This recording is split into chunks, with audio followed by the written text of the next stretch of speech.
Okay, so we are at episode 3 of my life story and how did I get to be here.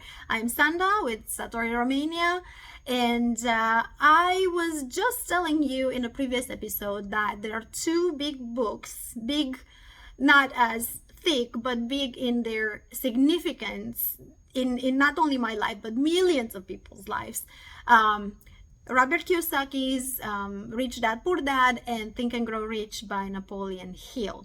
And I was telling you that I started reading Think and Grow Rich first, and I read it and I probably did not get half of that. So later on, I actually started reading it again, and I am reading it to even now. So we are talking back in 2010, 2011. When I first read Think and Grow Rich, and I actually made some sense out of it because I read it before years ago, and it was like, not everything connected. And so all these 13 principles that Napoleon Hill is talking about, it just didn't click for me very well. But what really did, these two books, what they did, they opened up a new desire in me to learn more about these possibilities. It opened up this mindset where it was like, wait, maybe I can do more. So with that being said, I started teaching. I just was inspired. I got the courage to start teaching dance, and I started teaching fitness and dance. Meanwhile, with literally no certifications. I mean, this is the power of being in the United States. You get chances. It's not, you just have to ask for them. You have to see the opportunities, and you have to have the courage to speak up. So it happens that I was in one Zumba class at some point, and right here in Clearwater, Florida. This is back in 2009, I believe. And before then, I helped a few people from like my ex-husband's family. I helped them lose weight, and I helped them, get some nutrition, like improve their nutrition intake, because coming from Europe to me was like, oh, this is easy. I can definitely help with that. And it was just what I've learned growing up. It wasn't me going to school for it or reading any books about it at that point.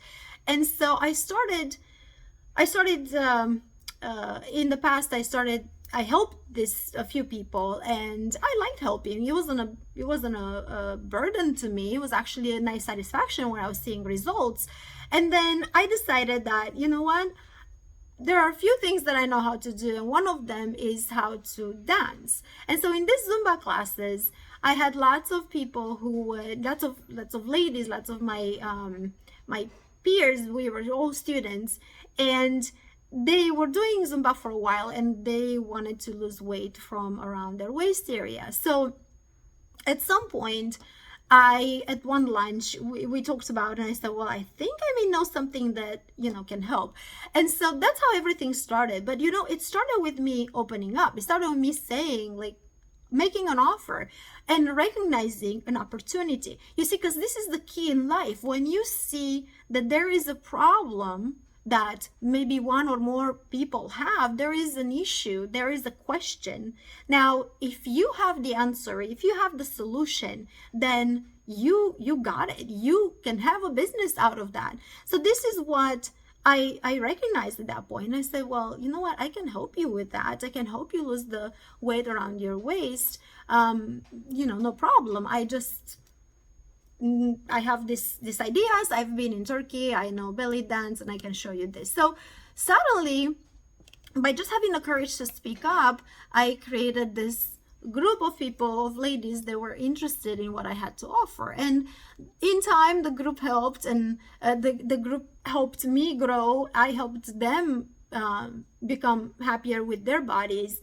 And it was a synergistic a relationship that we've had for a while. And then in time, I realized that I need to learn more. I wanted to get my fitness certifications, which I did.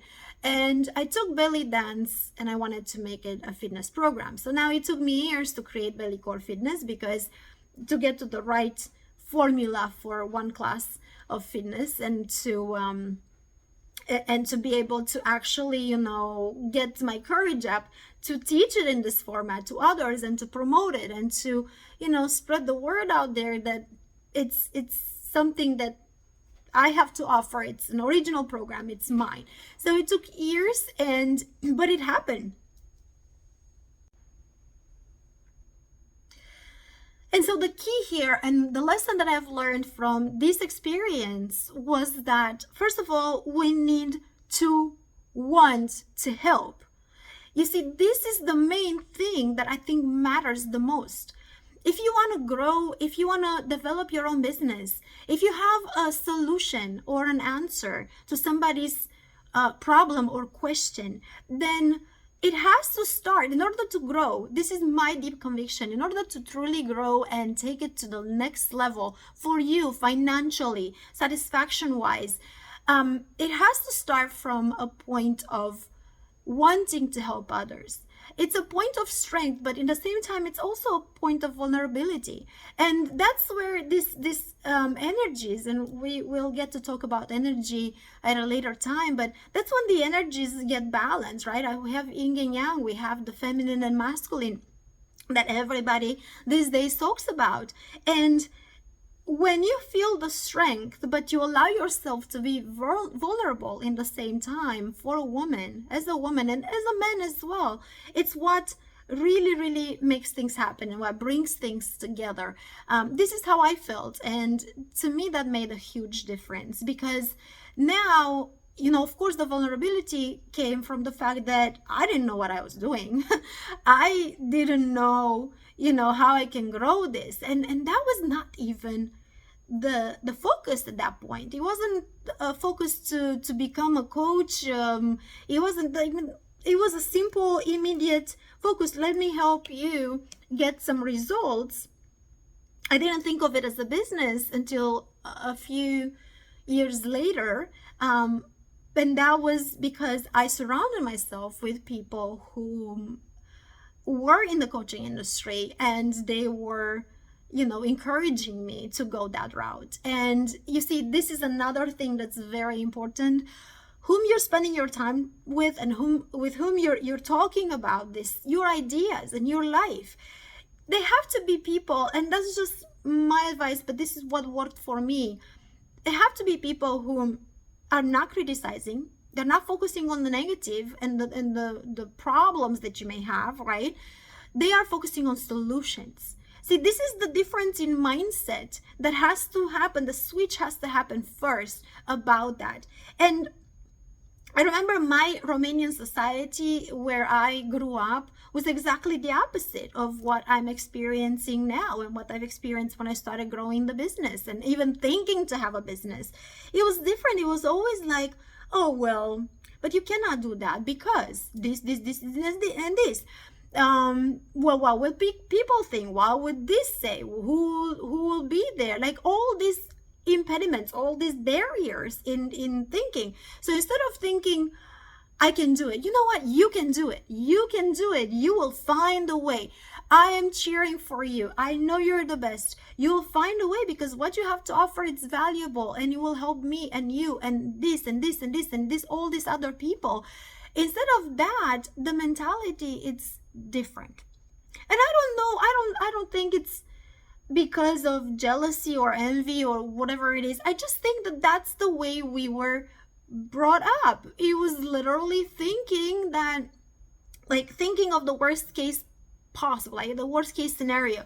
Like, are we really, able to do this? And the mindset says, in Romania, it says, well, I want to be prepared for the worst, because just kind of like my father was like, well, I want to prepare you.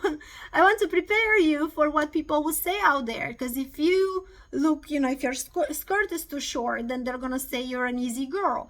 And so in his mind, he was helping, right? And I think that most of people in Romania, with their criticism and their limitations and focusing on the negative, they're thinking that they're actually helping. I don't know.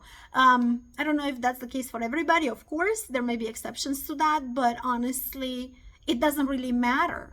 because you shouldn't, and I shouldn't, and nobody should care about what other people say. Period. There are products out there for everybody.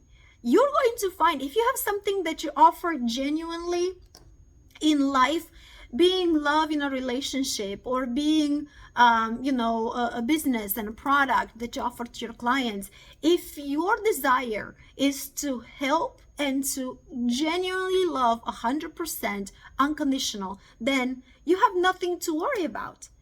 I mean, it's going to happen, but you have to really believe in your dream, which I did, and I'll tell you all about it in the next episode.